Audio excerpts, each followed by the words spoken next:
Do you know which smartphone is the fastest phone in the world right now? This phone is a beast.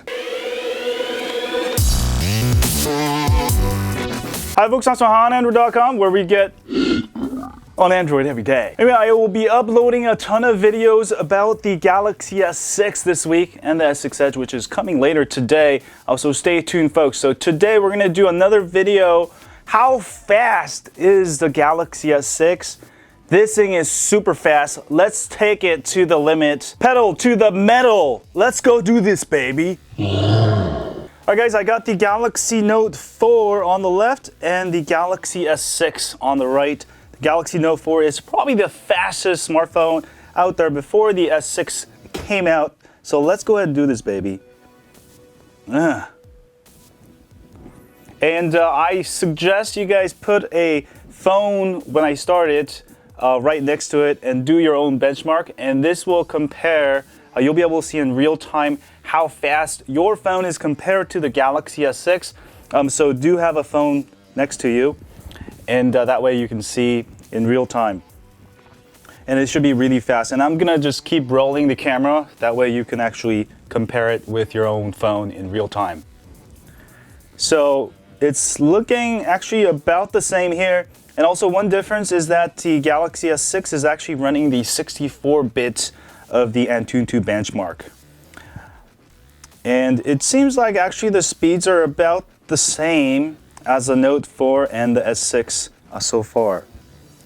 Now the speeds for the iPhone 6 is actually nearly identical to the Note 4, which is about 48,000, maybe 50,000, sometimes a little bit higher. And here we go. It seems like the Note 4 is actually winning. That sucks. I just bought this phone. All right, it should pick up here in a bit, hopefully. And I'll just let it keep rolling here. Testing RAM speed. Note 4 is just kicking ass. But we'll look at the final numbers and who actually finishes first. But this is very exciting. I actually did this test a couple hours ago, and I got almost 70,000 with the Galaxy S6, which is almost 20,000 points higher than the Note 4, which equals to about a 40% faster performance than the Note 4 or iPhone 6. So you can expect that.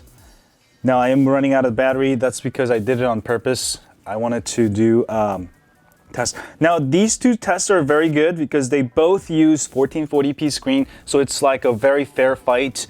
I mean, if the Note 4 had 1080p, it wouldn't be as fair, but this is a fair fight since both have the same resolution. And the resolution of the screen actually affects your performance a lot.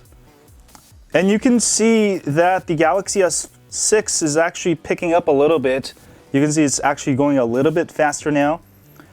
So it might have to do with the processor because the Note 4 may have faster performance in single integer, single process. With multi-processing, 3D, stuff like that, the Galaxy S6 will probably win out due to the architecture of the CPU. And it's going here. And I should also have a battery test soon. I mean, the battery charging is really fast on the Galaxy S6. I was really surprised. I thought I would get something like the Note 4, but it has much smaller battery than the Note 4.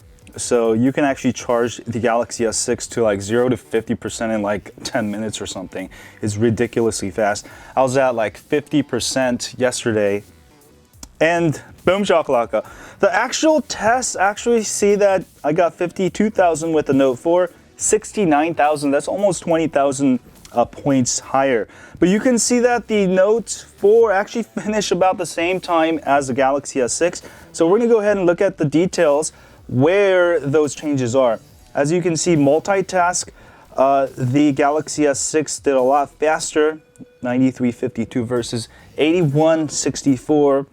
CPU integer, actually it's a lot higher with the Galaxy S6, 10,524, that's where it picked up most of its points versus 3,913, so almost 2.5 times faster.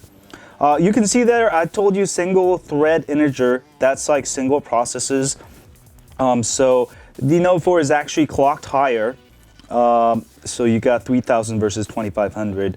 RAM operation, the Galaxy S6 is much faster, as you can see. I think this is using the DDR4 memory. That is probably why. And look at the 2D graphics, about the same. 3D graphics, this is where it makes a ton of difference. 21,000 versus 16,000. Storage I/O is actually about the same. I thought the SSD style internal memory would have higher benchmark scores, but there you have it.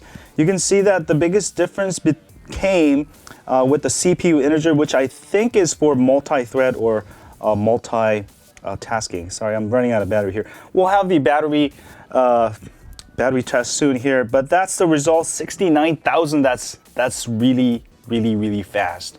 And just a quick note, to be fair, I was running Android 5.0.2 on my Note 4 to have a fair test versus 5.0.2 on there also. And thanks for watching this video. That was benchmarking of the new Galaxy S6. The benchmark scores for S6 Edge should be nearly identical also because they share the same hardware. Now this means that Samsung has achieved 40% improvement almost from the Note 4 to the Galaxy S6. In Samsung's previous products from S5 to the Note 4, you only saw maybe 5 to 10% performance improvements. But with the Galaxy S6, you definitely have that super boost in performance. And I really think Samsung did the good job of making their own Exynos processor instead of going with the Qualcomm A10 processor, which has issues. I've not been able to even break 50,000 on Antutu yet with this device. And this test proves you one thing, that the Galaxy S6 and the S6 Edge is the fastest phone on earth right now. Anyway, I hope you guys enjoyed this video. I will definitely have some custom ROMs and we're gonna make it even faster with some overclocking. In the meanwhile, don't forget to hit that like, subscribe for me if you like this video, and as always, stay on Android.